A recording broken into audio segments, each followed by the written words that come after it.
Yeah. So just it's do you want to elective chair? So we need to. Yes. Sorry. Good evening, everyone. We would first propose like to elect a chair. I nominate Councillor Margaret Gordon. Okay, I'm prepared to accept that. Thank you. So let's move on to Amanda. Do you mind reading out the protocol for the remote hearings? I don't have it to hand. Right. Sorry. Could you just bear with me? I'm going to have to get that. Thank you. Amanda, if that helps, I've been at the committee meeting since 2005. We can skip that part, and I have attended previously many times Hackney meetings as well. Okay, I think we'll just go through it just so that we do the procedure correctly. Okay. Just the highlights. I've got it to hand, Chair. Would you mind just reading it out? Thanks, Andrew. Just very, very briefly, because it is a remote meeting. Okay, just to recap on the protocol for remote hearings, only speak when invited to by the Chair. If you wish to speak, please raise your hand and direct all communication via the Chair. Everyone needs to ensure that their mics are muted when they're not speaking, apart from the Chair. When speaking, be succinct and do not exceed the allocated time. If you're referring to a specific page or picture in your report, refer to the page number. If you're having technical difficulties, please use the chat function in Google Meet to alert the meeting. Please do not use the chat function for putting formal questions to the subcommittee or any of the participants. Any persistent disruptive behaviour will result in the removal from the meeting. And once the application has been considered, any remaining parties will be asked to log out of the hearing. Please do so promptly so that councillors will have the opportunity to deliberate and make a decision. Each party will be notified of the decision within 5 working days. Would you also like me to read out the protocol for the licensing hearings, Chair? Well, I mean, I'm slightly more relaxed about that. I think all parties are familiar with it, and it is in the agenda pack. Okay. Yeah. Just to draw it to people's attention then. Thank you. Yes. Yeah, it is in the agenda pack. Okay, so agenda item 2 is apologies for absence. We've had apologies from Councillor Odds, Chair. Okay, thanks very much. So we're going to proceed with this hearing with 2 members, myself, Councillor Moema. I'm Councillor Margaret Gordon.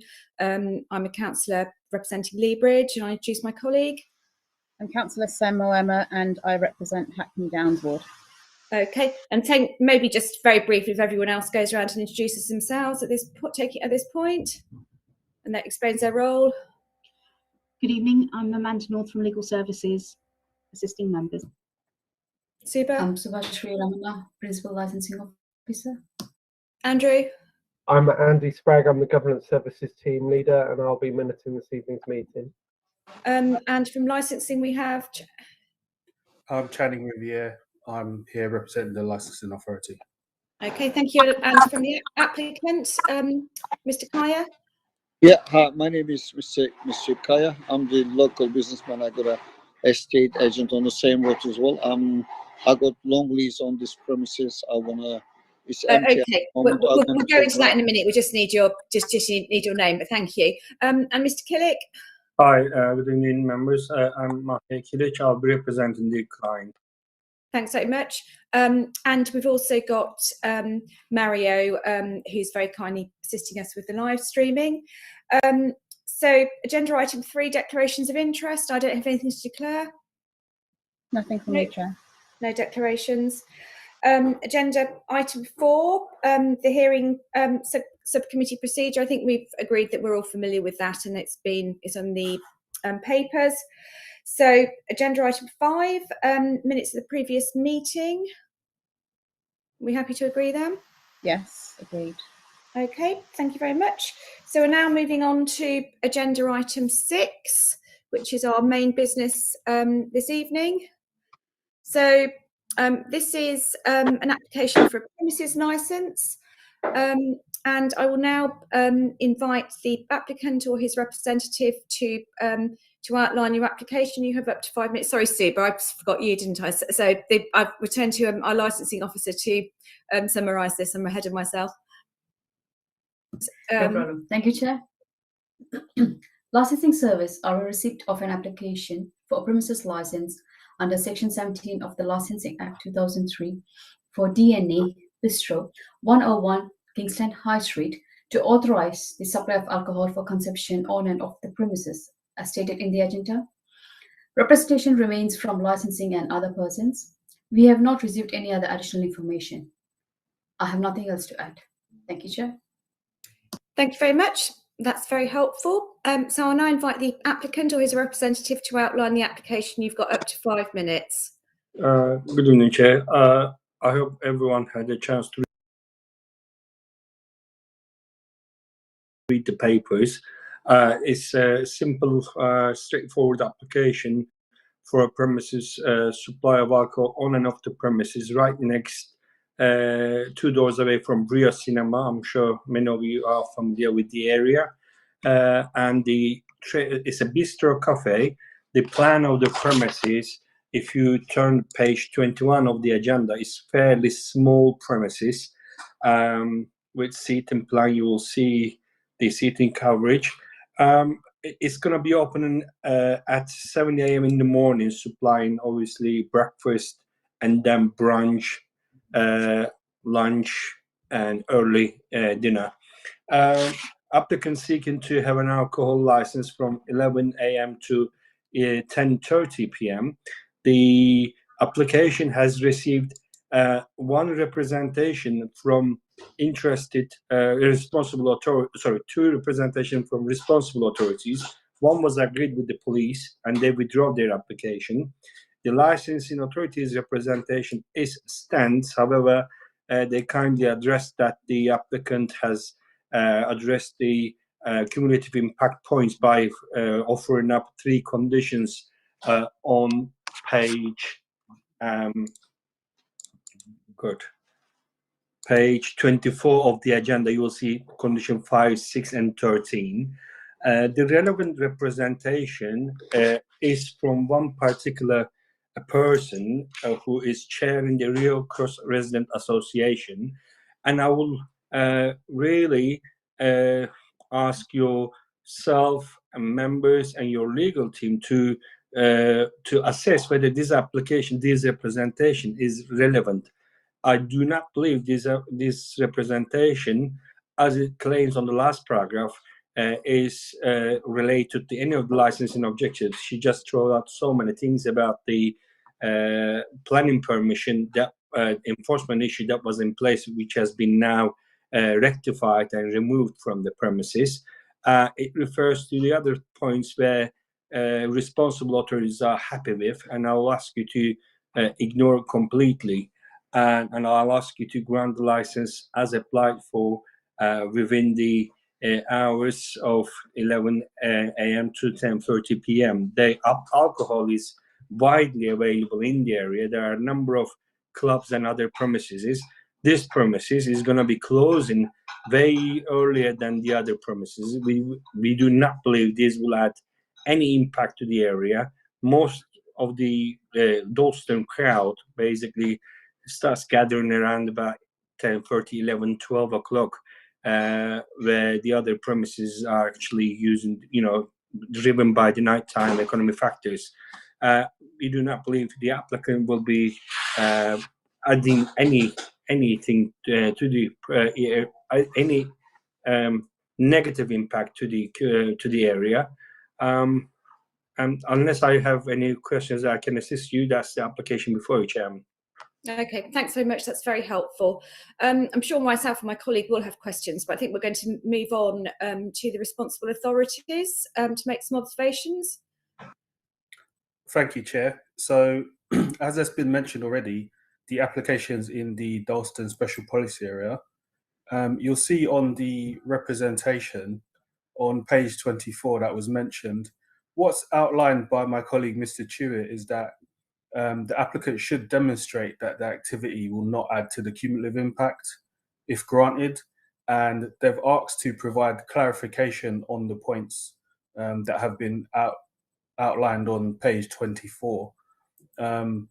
Another point to consider is regarding those going to be deliveries here, this premises is located on the red route, and there are some what appears to be residential flats above it. So is there any type of management plan or structured way of dealing with these delivery drivers so they don't impact the residents. And I'm not sure it's clear that they won't add to the cumulative impact already experienced in the area, given that they're adding another alcohol license to the area. I'm not sure that it's clearly demonstrated in the application. I'm not sure if there's any further suggestions the applicant can make to demonstrate that. And just a point of note, the wording of conditions 8 and condition 9 in the report of the premises license. Condition 8, it makes reference to not having deliveries and removing rubbish at a certain time. So this needs to be kind of reworded to be enforceable. And condition 9, it makes reference to the premises basically undertaking non-licensable activities, and just want some clarification about what those may be or why that would be required. But essentially, the submission is that, you know, we're not entirely convinced it won't add to the cumulative impact in the area. Okay, thanks very much.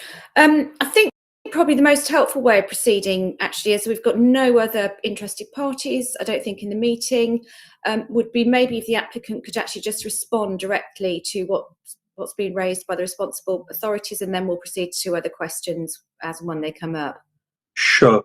Madam Chairman and members, I used to own the 123-125 Kingston Street, where it used to be Dudley Bakehouse. I am very, very familiar with the area and residents of the Rio Association as well. There are in front of Rio Cinema, between the Rio Cinema and the Dudley's buildings, there are 4 car parking space for deliveries that is available, and most of the retailers that receive deliveries, they use that bay for loading and unloading. And the condition that we have proposed within the operating schedule, it is clear, I believe. It says no deliveries will be received or rubbish removed from the premises between 10 p.m. to 7 a.m. in the morning, to safeguard the residents' need, obviously, about the noise and nuisance issue. In relation to addressing the concerns, I mean, David Tweed had in his representation on page 23 did state the applicant does appear to have regard to the special policy LP10 of the licensing statement, and then goes on to the paragraph.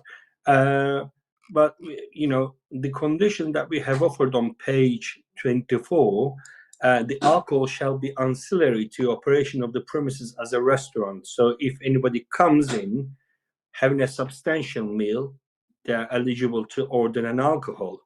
And also, alcohol will be only displayed and kept and will be sort of behind the counter and will be dispensed by a member of staff only. For instance, you can't come in and just grab a bottle of beer or wine, whatever. So it's going to be accessible by member of staff only. And also, in relation to non-licensable activities, there is nothing to discuss, really. If the premises wants to remain open for sale of, for sake of it, a cold food or cold drink, that is not a licensable activity. The licensing authority do not have any power to control sale of cold food or cold drinks. Therefore, I find that is irrelevant, the point that has been raised. However, what we say is relevant. Should the premises, that's what we offered up, should the premises remain open for non-licensable activities, customers shall not have access to alcohol after licensed hours. So we will have shutters or locked fridge, and they will not be accessible. That's the remedy of the point. Okay, thanks very much. I think I'd like to hear a bit more really about your client. I mean, maybe from him, really, about his experience about supervising a licensed premises, about you know, how, you know, what sort of capacity this premises has, you know, how many people you think are going to be attending, you know, how many covers there are going to be in this premises, what's the sort of total capacity, what sort of door supervision arrangements you're going to be having, and what sort of arrangements you're going to have for drinking up and dispersal. So if you could maybe, well, if you could cover those points. Mesut, can you please talk about your previous experience, the restaurants you had and the Yeah, sure. you had, so they can hear it? Yeah. Basically, I have a restaurant for 8 years in Hornchurch. I got fully licensed restaurant and I got my own personal license as well. I never had any issue with police or local authorities with the problems because again it was a restaurant which is we were serving alcohol with the food. Obviously we're not gonna do club in like the other places in Dalston. We're going to have a restaurant more basically not heavy restaurant. It's going to be like bistro kind of cafe restaurant. So because I mean like running cost is very high, that's why the first idea was open just for the breakfast as a cafe. Then we realized its rent is too high. Just in case, maybe we open for the dinner as well. So for evening, that's why we want to get the license as well to be operate up to like 10:30 maximum 11:30 in the evening. So that's our plan because I got the full lease of the premises, including flats are mine, and then the bottom 2 floor of the shop floor is mine as well. So I'm just a leaseholder, so I want to use that place as a bistro cafe restaurant, basically. Yeah. And have you got any plans in relation to an extractor fan? And I'll come on to my colleague, Councillor Moema. Can you describe? Yeah, sure. Basically, funny enough, I used to do extraction canopy and design for 14 years in an area. I've done lots of all the Turkish restaurants extraction canopies. So obviously, I already got experience with ESP, electrostatic carbon filter system, and UV systems to take the smell out. I will use electrostatic carbon filter systems, snail fan, which is very less noisy, very nice and smooth running, because it's not going to be heavy cooking. And with electrostatic carbon filter system, UV system to take the smell out, carbon filter to take the smoke and then grease out. So it's going to be pure, nice and clean. Definitely exhausting is going to go out. And plus, I mean, I will run the ductings to the 1.5 meters above the last window of the building. Obviously, discharge is going to go another 10-15 meters higher. I'm professional, basically canopy maker, so I will be doing the best systems in there. I can give you the specification. Probably Mahir does already, but we May will I do. just interrupt to, sorry, Yeah. I've interrupted, Madam Chairman, because the planning, as you know, and licensing regime, 2 different regimes, and the extractor issue is in relation to planning matter. Yeah, I'm focusing on public nuisance, which may be caused by the extractor fan. So I just want to have an idea of how it's going to operate and how it's going to impact in nearby residents. Yes, so that's fine. That's why I'm asking this question, which is one of the licensing objectives. Yeah, what the lady has proposed is just a speculation. There is no, there is no extractor fan currently. We are still in the process of getting it. In fact, there will be no extractor fan at the flue at the back at all. They will be using ESP, as Mr. Mesut has confirmed. They will be using a electrostatic precipitator system that even, I'll give you an example. Even if you burn a car tire in the premises, from outside you will not see any smoke or smell. It's a very professional system, and the noise impact is mitigated by the silencers within the premises. So there will be no impact on residents. You can be assured about that. And can your client confirm that as well? Yeah, Mr. Can you confirm the extraction fan will be ES system and silencers? Actually, this funds already is called snail fund. They are the silent fund, so they don't need extra silencer because they made very less. Like they on a high street it's like 44 decibel, but this is like about 30-25 decibel, very low. Because we're not going to do any heavy cooking, we're not going to use any industrial fun. It's going to be very light snail fun. before the fund, it's going to be definitely carbon filter systems and everything. Okay. Yeah. Thanks very much. I'll now bring in my colleague, Councillor Moema. I think had a question as well. Yeah, quick couple of questions. I'm going to meet you. Oh, great, thank you. Quick couple of questions. The first was about the timings in the application. You mentioned a few times here 10:30, serving up until. So in the application it mentions 11. So just a bit of clarity around that would be helpful. Yes. And then just really quickly, if we come back to that, but really quickly on that point that Councillor Gordon has talked about public nuisance. I appreciate that it's a different regime, but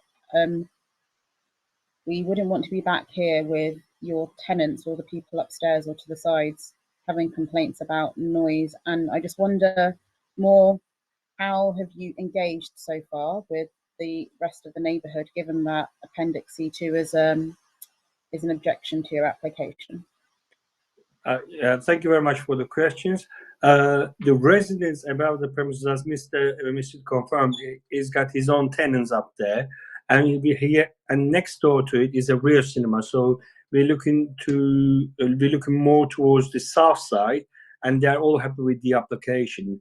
The lady who put the objection through and who is the chair of the Real Cross Association is she was not happy with the divide, they split the flats, and she goes on about the quality of work. She criticized the builder's work, etc. It was not relevant to the premises. What was relevant, obviously, public safety in terms of people, if they need to leave in the event of any fire, they need to have a fire escape, and the fire authority is happy with the existing fire escapes. In relation to the hours that been mentioned earlier, the application before you was amended to allow the drinking up time. So the hours for the sale of alcohol was reduced to 22:30 and giving 30 minutes drinking up time until 11 o'clock. So the last sale is at 22:30, and premises for now is to be closed by 11 p.m. And just one more quick question, Margaret, which is just an Appendix C2 also mentions a concern about people coming onto John Campbell Road, which is to the side. How do people access your property? The access to the property is at the Kingston Road. The only access at the rear alleyway is for the fire exit. And other than that, Mesut, would you be able to comment? Do you use the rear side for any other purpose? No, really, we don't need it, because front of the restaurants we got loading bay for the deliveries, and at the back we got access to the all floods and just a fire exit. Basically, we got two fire exit, one from for the same. business, Mesut, sorry to interrupt. Yeah, for the business, are you going to use rear side of the property at all? No, Thank the you. back side just Only purely for the fire floods. exit. Okay, so you Fire can confirm that exit it won't be used for anything apart from a fire exit if it's needed. Correct. No, No no, storage. nothing to do with the commercial department. Commercial section, just for the residents, back side, and the fire exit as well. That's all. We're not going to use it at all. Would you be prepared to accept that as a condition? Sure. Yeah, I will. Yeah,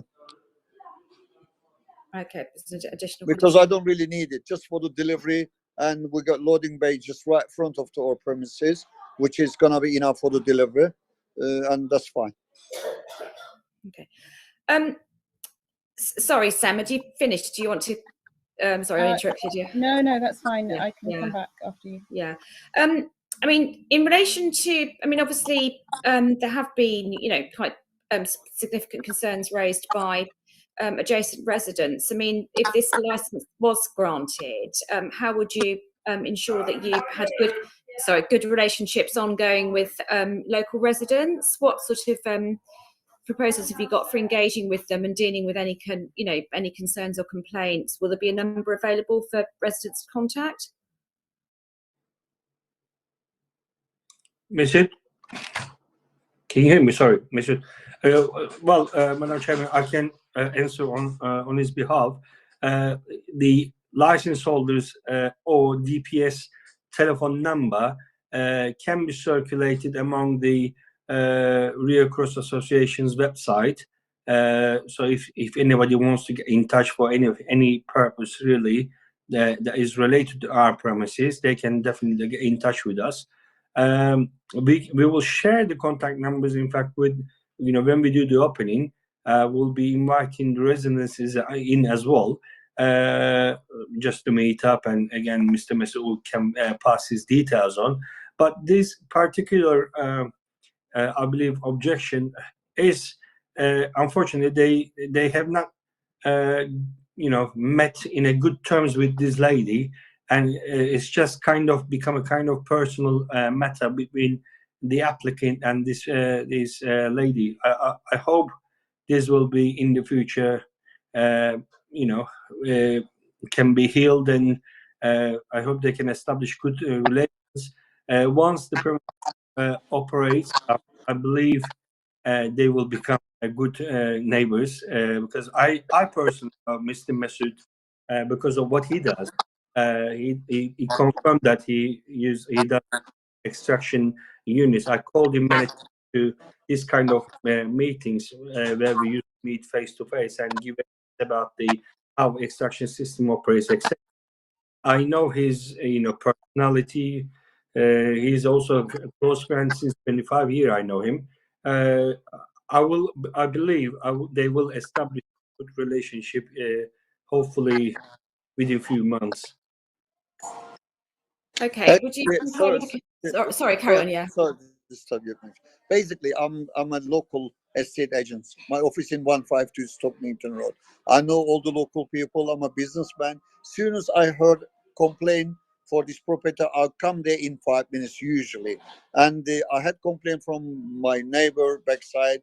I don't want to mention her name. Obviously, maybe it's not good to mention it. Don't, yeah. And she had problem with the rubbish. Obviously, she was definitely right, 100% right, 200% right, because I was demolishing completely free floor, 40 years old rubbish. I was cleaning from the premises.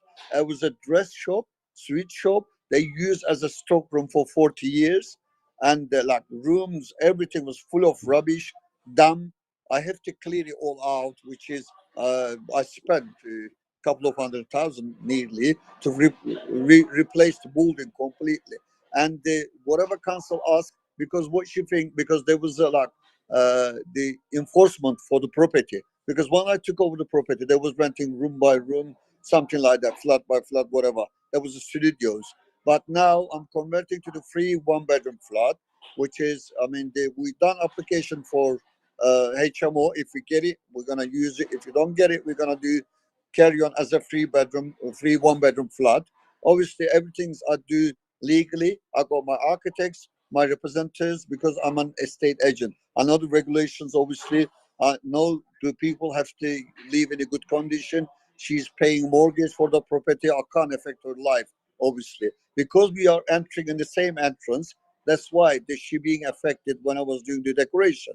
And I always been clear. I always been washed the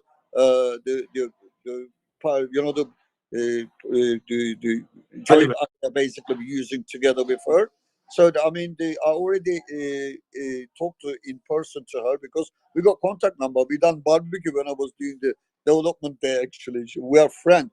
I was thinking, but then the complaint she does, I read, I got shocked. She said illegally built floods.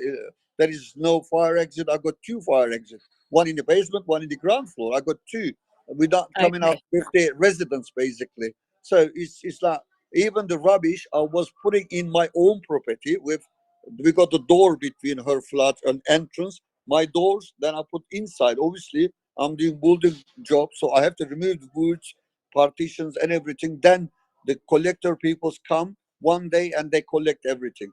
And so I can't call the people to collect the rubbish every day. well, boulders working. So there is where these problems being created. But I did clear. I write her clearly message. I said, if you got like legal problem, you can, go to the court. If you have a personal problem, please write me a message. We can meet up. I have no problem with you. Nothing personal. Clearly, I mentioned to her, and she said, that's fine then. If you got the license, if you done applications, that's fine. I got her written message basically with me. I can prove you, print and send it to you. That's not a problem at all. All right, thanks very much. Councillor Mohammed, did you have any further questions? Only a small one, which is about the capacity of the downstairs. Yeah, no, that wasn't answered, I don't think, earlier. So Yeah, The it shows 30 seats on the plan, but obviously the that's licensable area only applies to ground floor. The basement is separate premises. so. What's the capacity of the ground floor in the bundle? I'll tell you 1, 2, 3, 4, 5, 6, 7, 24, 30 people seated. And you don't plan to have people only to have people Yeah, come just in, seated. have a meal and seated. Okay. and how will you be managing dispersal? How will your client? Sorry, Amanda, I know you want to come in then. Amanda, you wanna come in or sorry? Yeah. Sorry, Chair, just I wanted to double check the Sunday hours. Normally we have closing of the premises at 22:30, and they've gone up to 11 on a Sunday. So I don't know whether or not you want to ask them about that. Yes, please. Could we have a response to that, and also to dispersal policy, which I don't think we've heard quite enough about. So It's a dispersal. I mean, like I said, I've managed the Dudley Bakers. I own the Dudley Bakers 123, 125 Kingston High Street. I know the area very well. I've been in the area 28 years, and I've seen everything from what it was and what it is now. About 10:30, you don't need any dispersal at any premises other than the new premises, Earth. Sometimes they do have daytime events, but 30 people at one day, we will never get 30 people living at one go. Even if we do, it's not going to affect the area at all. I mean, there is as you know, the Kingston train station just down the road, and there are 2 bus stops between these premises. Dispersal is not, people will not be congregating. The main problem for people who congregate will be obviously, or dispersal will be obviously at the Rio Cinema, which is like only 2 doors away from us. But we won't believe we will have any dispersal issue at the premises. If we do get anything arise, then we may employ on a special day if we've been informed. For instance, Rio Cinema sometimes do run events, and if they do run events, and if we are aware of events, and for example, again, Earth sometimes does very good events where we get about almost 1,500, 2,000 people coming to the area at one particular time, and we do see time to time all those people dining out in nearby premises. And if such issues arise, Masood can, I'm sure, follow their websites and follow their events, and on any particular event days, he might need and employ a door staff to ensure people doesn't really queue up outside the premises and blocks the pathways, or people who are inside the premises will be dispersed. We're just talking about, bear that in mind, 30 people at the premises. I mean, we are happy to we don't want that to be conditioned, but we are happy to put measures into, for example, Mr. Mesut, to follow up the events at Earth. I mean, that is the really Earth and Dalston Superstore.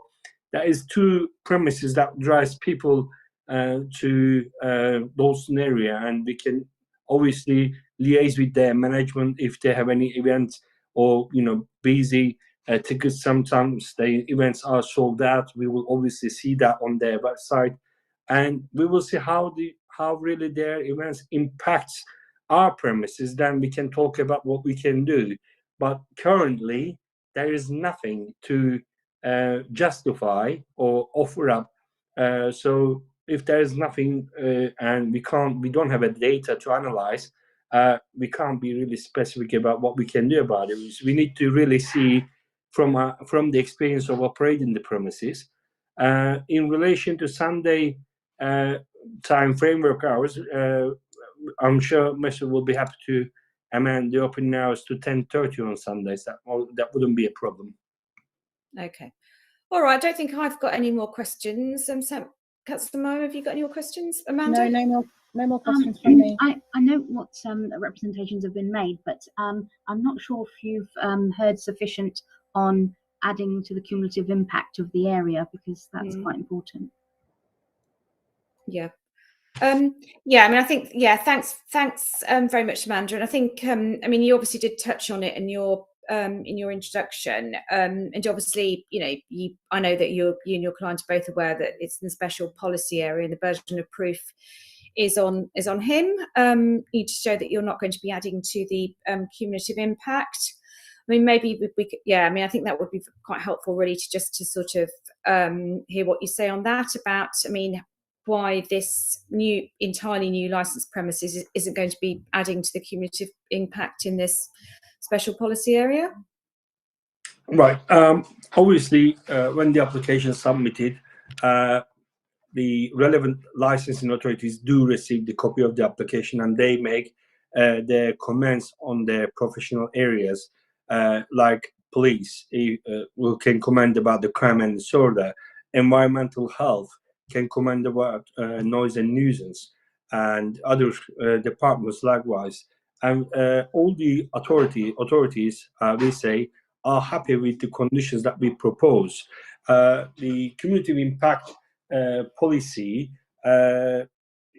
should not be, you know, we believe the conditions that we have proposed and the additional conditions that we have offered up with after discussion with David Tweed on page 24 are sufficient enough to address the cumulative impact concerns.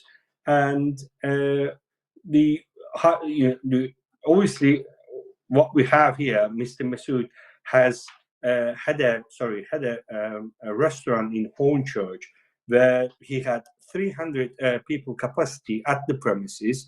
It was licensed and he managed very well, and there was no issues, cause of concerns for 8 years, Masood, or something like 8 years. I think I heard 8 years, if that's helpful. Yeah, 8 years. I mean, we believe we have addressed the cumulative impact issue. We are not staying longer than like 10:30 for the licensable activity. And really, the reason cumulative impact has been introduced was because of the alcohol-related matters arising from midnight to early hours in the morning for those licensable activities as like dancing and music, so on and on. This is a premises which will operate as a restaurant, and alcohol will be served with a substantial meal only. So you're not going to be able to, whereas you can walk into the many other premises and just grab a bottle of anything really. On the right opposite corner of the Rio cinema, there is an off-license. You can just get a single bottle of beer if you want to have an alcohol. But at these premises, you can't just walk in and ask for a bottle of beer or a bottle of wine. You need to be seated to get an alcohol. So in that aspect, I believe these premises will not add into any cumulative impact that area currently experiencing. And we say, in fact, it will help people to sit down, have meal, and have a bit of alcohol, and it will help people to basically, we say, enjoy the Dalston area.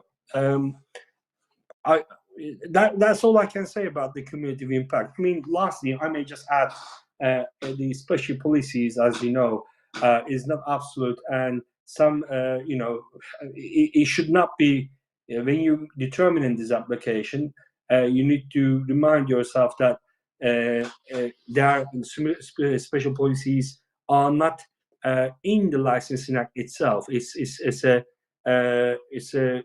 been proposed by the Home Office guidance under the Section 182 of the Home Office guidance. So you should not be, I say, for this application, and with what you have heard, you should not be considering respectful to say that the premises will add anything negative to the community impact. Okay, thanks very much. I think we're sorry, Amanda. Let's see. Yeah, sorry. Yes, sorry. Amanda? I note what the applicant's representative has said. What about off sales though and street drinking? Yeah, sorry. What happens there? So he's mentioned obviously people inside, what happens inside on the premises, but what about off the premises? Thank you. How are they going to control that? Yeah, thank you, Amanda, for asking this question. The purpose of the off sale, as you know, with the break of this pandemic, we've got now Deliveroo, Uber, Just Eat, you name it, Jazz, Just or Buzz, or there's so many apps now. People obviously love ordering things on internet, and I love seeing where my foods are on the application. So the off sale was put there for sale of food, again with substantial meal with the alcohol. So you're not going to be walking in just asking for bottle of, like I said earlier, can of beer. You're not going to be able to get that from us. It will be, we are happy to condition, if you like, this to be sold by, online, online applications. Yeah, so you'd be happy to accept a condition that the off sales are going to be limited to online applications. Sorry, Amanda, you'd got one further point? Yeah, sorry, just one last point. Just in case, depending on how members consider it, but whether or not the applicant would consider, if members wanted to consider having a dispersal policy, would they agree to that? And also to ask the licensing officer whether or not he feels it's necessary for this premises.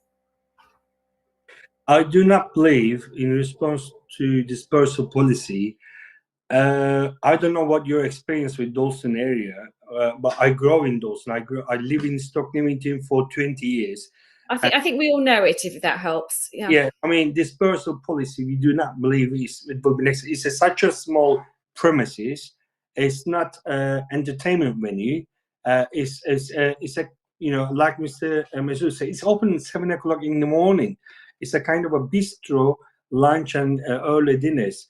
We're not expecting clientele that goes to premises like Dalston Superstore or Earth. This is a restaurant-led business, not alcohol-led business. All right, I think I'll just ask the licensing officer what his comments really are on a dispersal policy, and then I think if we haven't got any further questions, we'll move to summing up. Thank you. Chair, regarding dispersal policy, given the capacity that's been stated and the hours that are being sought, I'm not sure if it's really required. They need a full dispersal policy. I can imagine that they will be able to disperse people relatively easily, given that the premises itself should be closed by 11 p.m. It shouldn't really pose a further issue beyond that. So I'm not really too concerned regarding the dispersal policy. Okay, thanks. That's really helpful. I think we'll now move to closing remarks on behalf of the applicant. Because I mean, we've obviously had quite an extensive discussion. If you could just maybe, confine yourself to points that haven't been covered. Yeah. I've got nothing further to add, really. That's really helpful. And also for the responsible authorities, have you got anything additional to add?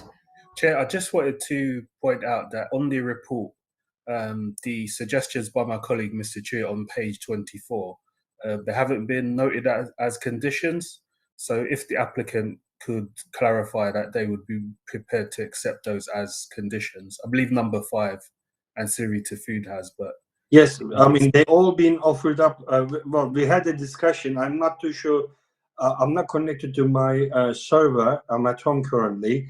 I believe these conditions were agreed with David to it, and he was happy. But I'm not too, my missus deals with the application administratively, and I don't know if what they've done, but these conditions, Madam Chairman, we are happy to have as a condition. That's very helpful. I thought we'd covered that, but thanks very much for raising it. That's really helpful. All right, I don't think we've got anything further to cover. So Amanda, sorry, yeah. One query for the licensing officer. He mentioned something about a management plan. Is that needed at all? Chair, I just, well, the applicant sort of outlined it with regards to deliveries. So my concern was regarding deliveries and it being on a red route. If there's going to be a plan, or if you're going to, like, how are you going to communicate to delivery drivers that they need to park in that particular bay rather than come to the front of the premises? Is that something you can do via the app, or? Yeah, well, you know. Yeah, that's a very important topical Yeah, question. Yeah. I've done so much for Hackney, particularly for all those retailers in that section. Rear side of the Dudley's building is from the corner of Rio Cinema to the Crossway. All of the restaurants and other retailers were parking illegally on Crossway either, or on a loading bay in front of Rio Association, sorry, Rio Cinema. What we've done, we've created a group, and we created obviously a keypad for the rear side, because rear side of that premises, people were just dumping, you know, rubbish, and they wouldn't be able to load or unload anything. So that has been rectified now. So the usage of the high street significantly gone down towards Crossway behind the Dudley's buildings. And really, there are like three main delivery companies, suppliers, and they're all, you know, when they visit this particular parade, I'll say parade from train station to the Crossway, they deliver it to the most of all premises. So one driver parks to parking bay, unloads all the goods for number of businesses there, and delivers it from one to another. So it is currently managed very well. Obviously, with the road closures, it's getting so busy, and the where Argos is, I forgot the name of the road, just opposite the Rio Cinema. There was a road, there was a road repair work, and it was getting so stuck these days. But it's well managed. You know, businesses are, you know, communicating to each other. So as soon as Masood opens his store, I'm sure they will be all liaising again with the others. So that will be managed well, I believe. Chair, can I just ask if that applies to the Just Eat Uber drivers as well? Yes, they do. Yeah. Well, I can't much comment because I sold my business about a year ago, but I see all the Just Eat drivers parking really on the loading bay, and I've seen them parking around the cross road. I can't really comment where they are all about, but I think it's flowing. But I'm not too sure about the Just Eat drivers or delivery drivers, how they coping, because I haven't seen it myself. I mean, I wonder whether, if we were minded to grant this license, if there is a condition that would, you know, satisfy, you know, in terms of the management of delivery drivers, whether there's a way of conditioning this so that it's managed correctly. I mean, would you suggest, you know, agreeing a management plan with the licensing service or something else? I'm sorry, looking at the licensing officer, Channing. Chair, I mean, it's something we could discuss, but I'm not sure we have an idea of the impact if the business is not operating already. Yeah. So it may be something that, if the committee is minded to grant the license, it may be something we revisit in the future if it becomes an issue. I'm mindful of not particularly imposing a sort of condition that may not be required on the license. Yeah, we don't want to impose something that's not required and not practical. So yeah, not operable. Okay. I think we're probably able to draw this to a conclusion. I don't know whether, I think you've probably made your closing remarks, Mr. Killick. Have you got anything to add? Have you got anything to add, Channing, that Mr. Rivia? I don't have anything further to add, Chair, just that it is at the discretion of the committee if they're convinced regarding the cumulative impact. Thanks, it's really helpful. Yeah. Okay, thanks very much, everybody. So everybody who's not involved in the decision, I'd ask you now to leave the meeting and we'll stop the live streaming. Okay, good night. Thank Get you. a decision within 5 days. Yeah. Good night. Good night. Good night. Thank